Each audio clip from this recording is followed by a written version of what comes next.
आदिनाथ भगवान की, चंदा प्रभु भगवान की, पद्म प्रभु भगवान की, पार्श्वनाथ भगवान की। अरब में पीर, जापान में बुद्धवीर कहते हैं, कोई नानक कोई कबीर कहते हैं। जो कुंडलपुर में जन्मे थे उन्हें महावीर कहते हैं, बोली महावीर भगवान की, बोली विशापहार स्तोत्र की। सरस्वती नमस्तुभ्यं वरदे कामिरूपिणी सिद्धि भवतु मे सदा।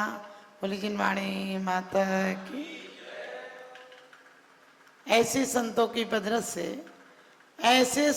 पदरस से यह धरती अब तक पावन है। हर नगर तीर्थ संवेश शिखर, हर डगर यहाँ सोनागिर है। ये सत्य से मम के मूर्ति रूप, ये सबके लिए सुविधा है। ये हैं पुराण, ये हैं कुरान, ये चलती फिरती गीता है। ऐसे परम पूज्य प्रातः स्मरणीय गुरुदेव आचार्य सुमत सागर जी महाराज की, परम पूज्य प्रातः स्मरणीय गुरुदेव आचार्य विद्यासागर जी महाराज जी की, परम पूज्य प्रातः स्मरणीय गुरुदेव आचार्य सन्नत सागर जी महाराज जी की, परम पूज्य प्रातः स्मरणीय गुरुदेव आचार्य ज्ञान सागर जी महाराज।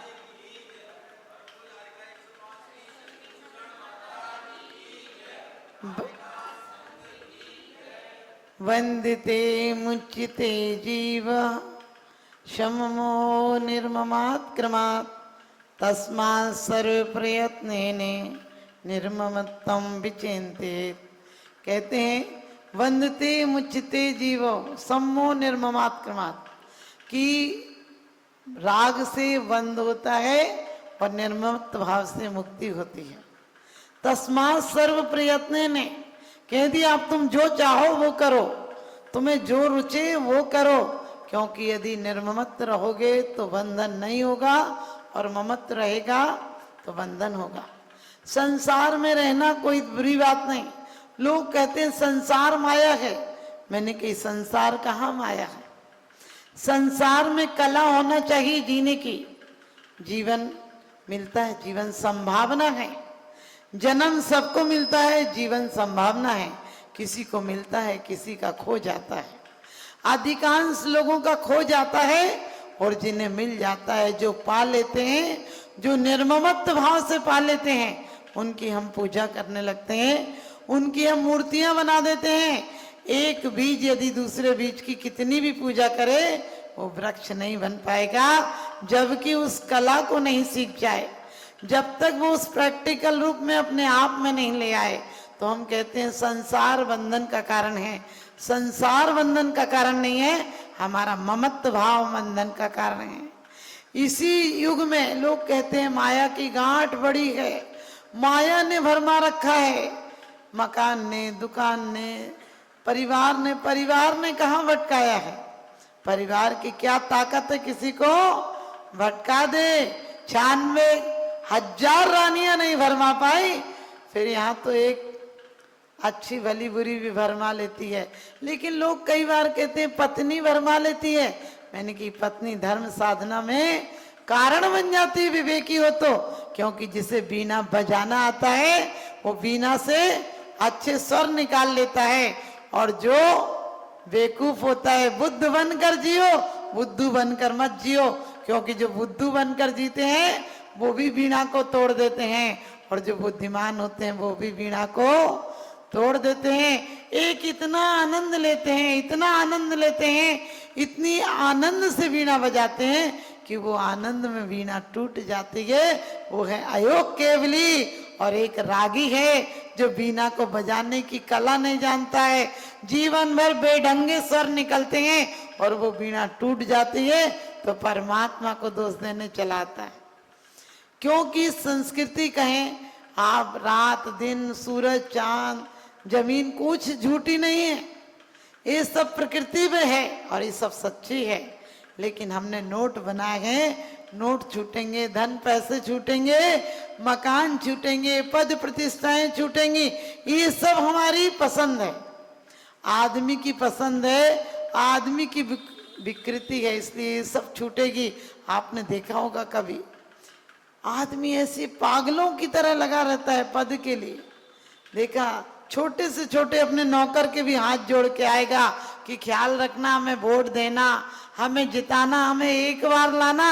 इतने विनय से यदि परमात्मा के द्वार में आ जाता कि हमें तू एक बार अपना बनाना, हमें अपनी मंडली में शामिल करना, इतनी लगन से, जैसी प्रीति हराम से ऐसी हरि से हुए, चले जाओ वैकुंठ में, पला न पकड़े कोई। वास्तव में क्या मिलता है पदों पर जाकर? लोग सोचते हैं जब तक नहीं मिलता है तब तक आशा रहती है कुछ मिलेगा, मिल जाता है फिर बेकार हो जाता है, मिल जाता है सिर्फ गाली और इल्जाम मिलते हैं। इसलिए हमारे आचार्यों ने कहा है, एक हम निर्ममो शुद्धो ज्ञानी योगिंद्र गोचरा, बाह्य संयोग ताभाव मत्ता सर्वे भी सर्वता। कह दिया एको हम निर्ममो शुद्धो, कह दिया वास्तव में शुद्ध आत्मा ही हमारे लिए उपादेय है, लेकिन शुद्ध आत्मा नहीं मिली तब तक। ध्यान रखना, दूध को जमाना पड़ता है, पहले गर्म करना पड़ता है, पात्र को साफ रखना पड़ता है, जामन लगाना पड़ता है, उसके बाद बिलोना पड़ता है, फिर तपाना पड़ता है, फिर शुद्ध घी निकल कर आता है। इसी प्रकार से हमारी आत्मा भी बहिरात्मा है, इसे अंतरात्मा बनाने के लिए उस प्रक्रियाओं से गुजरना पड़ेगा, इस देह को भी तपाना पड़ेगा, क्योंकि दूध को तपाने के पहले भगोनी को तपना पड़ता है। इसी प्रकार से परमात्मा बनने के पहले हमें बहिरात्मा से अंतरात्मा में आना होगा, देह से ममत्व बुद्धि घटानी होगी, और जब ममत्व बुद्धि घट जाएगी तो अपने आप संवर और निर्जरा हो जाएगी। आज तो हालत ऐसी है, जितना निकालते नहीं उससे ज्यादा तो हम बांध लेते हैं। समय प्रबंध का बंद हो रहा है, यानी जितने संसारी प्राणी, इसीलिए तो संसार में मुक्त नहीं हो पाता है। लोग कहते कर्मों की निर्जरा हो रही है, जितनी निर्जरा करते हैं उससे ज्यादा हम बंद कर लेते हैं। कुछ पुण्य करके आए थे और यहाँ पाप करके और चले जाते हैं। लोग कहते हैं कि मुट्ठी बांधे आया था खाली हाथ जाता है, मैंने कही गलत बात है, मुट्ठी बांधे आता था और मुट्ठी बांधेगी जाता है। भले तू आया था तो खाली हाथ आया था, खाली हाथ आया था, यानी जब आया था तो कुछ नहीं, दिगंबर जैसा आया था। जीसस ने भी कहा है कि परमात्मा थका नहीं है, आज भी बहुत से परमात्मा की तरह बच्चों को निर्विकारी पैदा करता है, लेकिन इंसान है कि इंसान उन्हें विकारी बना देता है। तो हम उसको जीवन को व्यर्थ कहा था ताकि हम महाजीवन को पा सकें, जीवन को असार कहा था ताकि हम सार को पा सके, जीवन को व्यर्थ कहा था ताकि हम अर्थ को पा सकें। हम तो और जीवन को असार के और गर्त में डूब गए। हम जीवन एक पाठशाला है, जो अच्छे से पढ़ते हैं, जागृत होकर पढ़ते हैं, विवेक से पढ़ते हैं, उन्हें उस क्लास में दोबारा नहीं आना पड़ता है।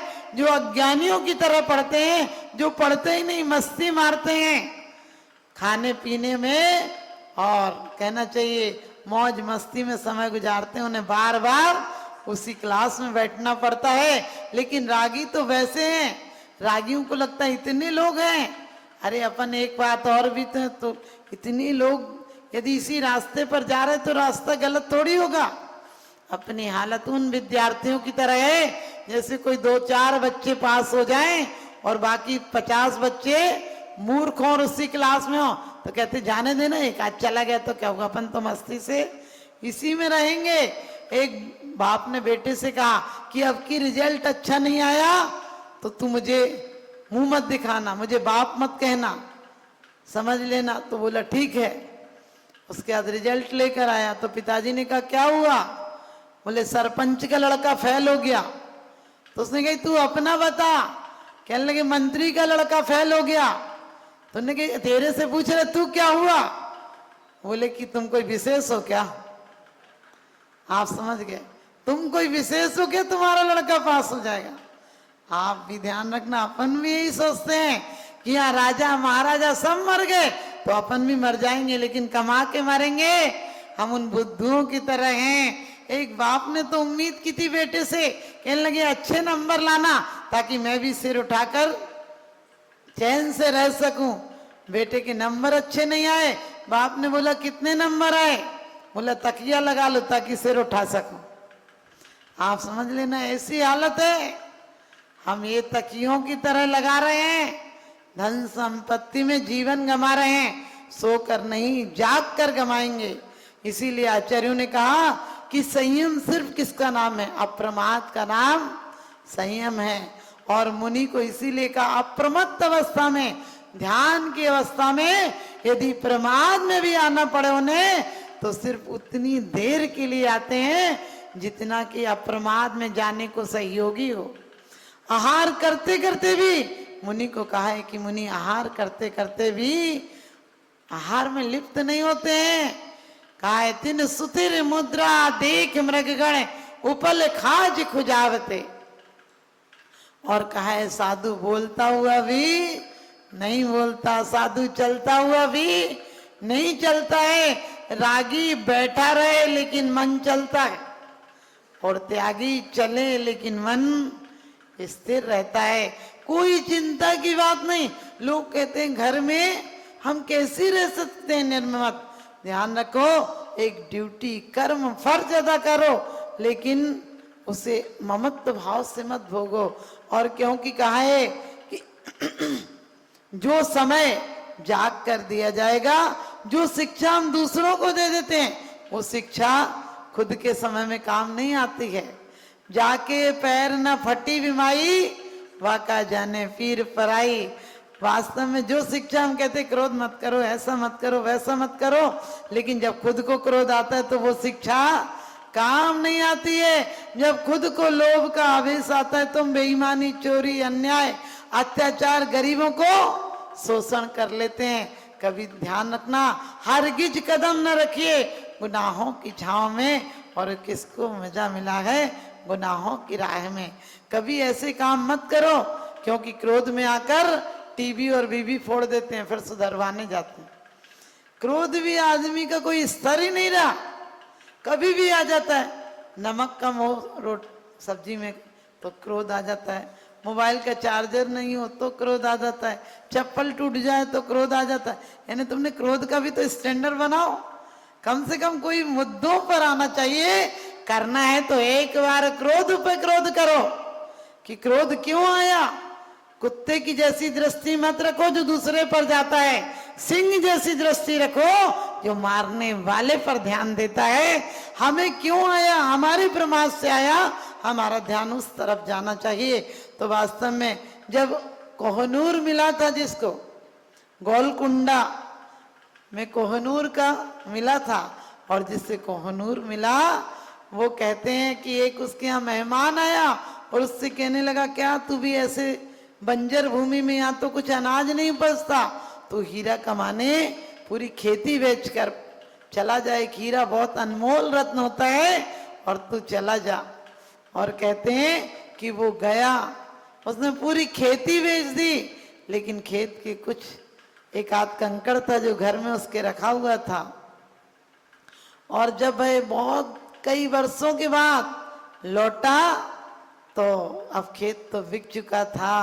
पता चला उसमें हीरे निकले खेत में, लेकिन अब क्या होता था, खेत तो बेच चुका था। लेकिन उसने देखा उसका बच्चा एक पत्थर से खेल रहा था, और वो जौहरी ने देखा, उसने कहा ये तो कोहनूर है। कोहनूर जब निकला था तो आज से उसका वजन कम से कम 10 गुना था, आकार उसका 10 गुना बड़ा था, लेकिन कीमत नहीं जानता था।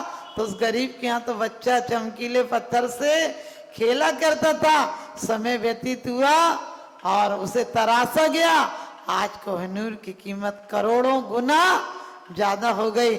हमारी कीमत भी हमें पता नहीं, हम भी कोहनूर की तरह हैं, लोग आकर सलाह देते हैं कि तुम कुछ कमाओ, कहीं दौड़ जाओ, कहीं पहुंच जाओ, कुछ बना लो, कुछ नाम कमा लो, और उसके लिए हम अपनी जमीन बेचकर चले जाते हैं। और ध्यान रखना, हमारे अंदर कोहनूर क्या, उन आत्मरत्नों की खजाने हैं जिन्हें हम कभी पाते नहीं हैं। तो ध्यान रखना, राजनेता, धनपति आदि को क्या मिलता है, कभी विचार करके देखना, सिर्फ गालियां मिलती हैं। लेकिन मोक्ष मार्ग के नेता को सिर्फ उपाधियां मिलती हैं, और उपाधियां भी चाहता नहीं, क्योंकि वो नहीं चाहते हैं। जब तक तलब थी मुझको, जब तक तलब थी मुझको, तब तक वो मुझसे दूर थी। आज मुझे नफरत हुई तो वो आने को मजबूर है। कीर्ति और संपत्ति दोनों को आ रही है। वो तो सत्पुरुष को चाहती हैं, लेकिन सत्पुरुष उन्हें नहीं चाहता है। आपने देखा हम बेकार में कैसे पाप कमाते हैं, बेवजह आधे पाप कमाते हैं। अब मैच चल रहा है, वैसे ही लोग हिंदुस्तान हार जाए तो हिंदुस्तान वाले टीवी तक फोड़ देते हैं। अब बताओ, जबकि हमारे आचार्यों ने कहा है, काहू की हार और जीत की विचार मत करना। तुम किसी को हार जीत का व्यर्थ में तुम क्यों पाप बंद कर रहे हो? लेकिन क्या है, फालतू में दिमाग में हम, देश में कौन सा सट्टा, कौन सा शेयर, हमें लेना नहीं देना नहीं, फिर भी हम लोग बेकार का दिमाग रखते हैं।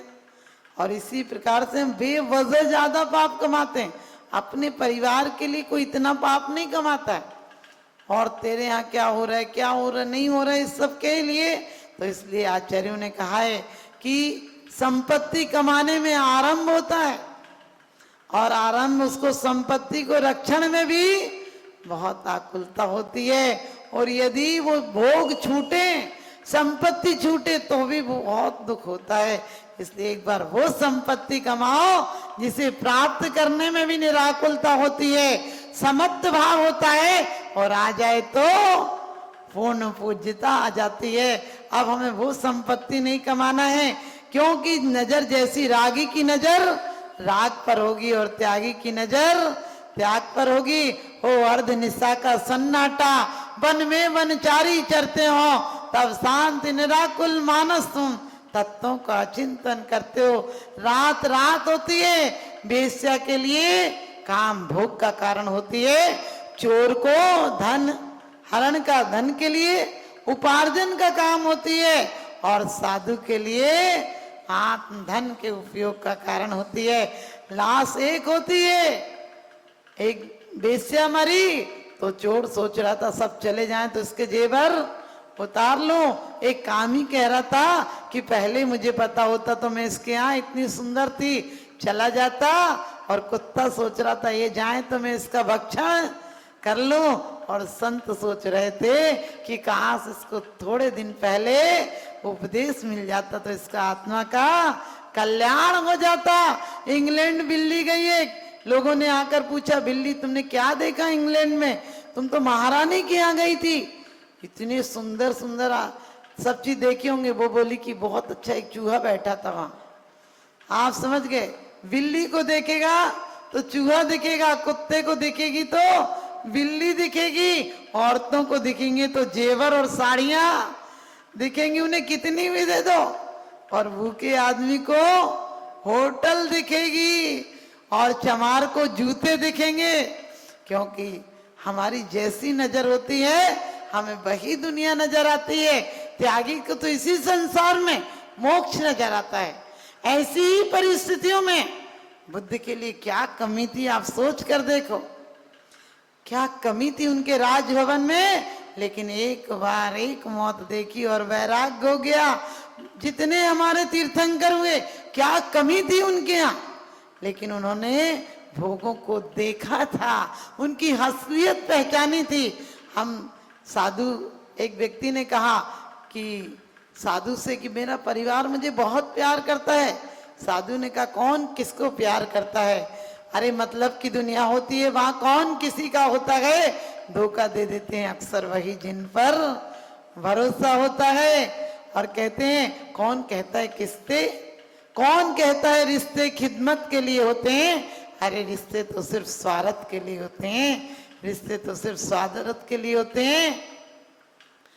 तो ग्रस्त बोला, बोले आपको क्या, आपने शादी नहीं करी? तो बंदर क्या जाने अदरक का स्वाद। साधु बोला अदरक क्या जाने बंदर का मिजाज। ध्यान रखना, तुझे अभी लोगों की हकीकत पता नहीं। उसने कहा आप भी गजब की बात करते हो, मैं घर पर नहीं जाऊं तो पत्नी पानी नहीं पीती है, बच्चे हमारे बिना एक दिन नहीं रहते हैं, रो रो के बुरा हाल हो जाता है, माँ तो मेरे बिना भोजन ही नहीं करती है, पर बहन मुझे इतना चाहती है कि कहीं चला जाऊं तो बहुत रोती है, मित्र मेरे बिना, मेरी सलाई के बिना पत्ता नहीं हिलाते हैं, आप कैसी बात करते हैं? उन्होंने कहा कोई बात नहीं, कल जाना और तू पेट दर्द के बहाना करके लेट जाना, मैं आऊंगा, तू बोलना नहीं, थोड़ी देर सांस रोक कर 5 मिनट लेट जाना, मैं तुझे हकीकत बता दूंगा। और अचानक जैसे उसकी लेटा, पेट दर्द का बहाना किया और सांस रोक ली, उतने में वही फकीर आया और कहने लगा मैं हर मुर्दे को भी जान डाल देता हूँ, मैं ठीक कर देता हूँ। लोग साधु के पैर पकड़ लिए, बोले आप इसको ठीक कर दो, हमारे पत्नी रोने लगी, मेरी तो जान है, मेरी तो सब कुछ है। माँ कहने लगी इसके बिना जी कर क्या करूंगी। बहन कहने लगी मेरी राखी सुनी हो गई। बच्चे बोले हमारा सब कुछ चला जाएगा, पापा को कुछ हो जाएगा। उनने कहा कोई बात नहीं, गिलास पानी लाओ, मैं एक दवाई डालूंगा, ये ठीक हो जाएगा। लोग गए और दौड़कर दवाई के लिए गिलास भर पानी ले आए। साधु ने एक पुड़िया सी थी उसमें घोली और बोले जो पी लेगा वो मर जाएगा और ये जिंदा हो जाएगा। एक बार में सन्नाटा छा गया। पत्नी से बोला तू तो इसके बिना मर रही थी। उसने कहा अरे मर के क्या करूंगी, जब मैं ही नहीं रहूंगी तो मैं तो मर के और भूतनी बन जाऊंगी, दूसरी ले आएगा तो कहने लगे इससे तो मैं तो मरती नहीं, पीहर में जाके समय गुजार लूंगी। बच्चे बोले दादा दादी के भरोसे रह लूंगे। माँ बोली मेरे और भी तो बेटे, उनके पास जीवन गुजार लूंगी। बहन बोली मैं तो पराए घर की हूँ, मेरा तो इस घर से वैसे भी लेना देना नहीं है, मैं क्यों मरूं। और ध्यान रखना, साधु बोला कि आप कहो तो मैं पी लूं। लोग कहने लगे आपका तो जीवन ही परहित के लिए होता है, साधु का जीवन ही परहित के लिए होता, आप ही पी लो। और कहते हैं साधु ने, वो तो सादा पानी था, साधु ने पी लिया। बेटे से बोला देख ले तेरे लिए कौन मरता है, तू पाप कमाता है, तू इनके लिए कमाता है, लेकिन जब पाप का फल भोगेगा तो तू अकेला भोगेगा। इसलिए कहते हैं हंसकर जीना दस्तूर है जिंदगी का, हंसकर जीना दस्तूर है जिंदगी का। और एक किस्सा है मशहूर जिंदगी का, एक किस्सा है मशहूर जिंदगी का। बीते हुए कल लौट कर नहीं आते, बीते हुए कल लौट कर नहीं आते, यही कसूर है जिंदगी का, यही सबसे बड़ा कसूर है जिंदगी का। आपको यदि जीवन में पुण्य कमाना है, साधु नहीं बन पाते तब तक हर अच्छे काम के लिए, हर शुभ काम के लिए किसी की पीठ थपथपाना ये भी तुम्हारा श्रम दान होगा। और कभी अपने भोजन की थाली में जूठा मत छोड़ना, ये भी तुम्हारा अन्नदान होगा, ये भी तुम्हारा अन्नदान होगा। क्योंकि हम कहते हैं मैं गुनाह करता हूं, मैं गुनाह करता हूं ऐसे जैसे कि कोई देखता ही नहीं, मैं गुनाह करता हूं जैसे कि कोई देखता ही नहीं, और वो गुनाहों को ऐसे धो देता है जैसे उसे दिखता ही नहीं, जैसे उसे दिखता ही नहीं।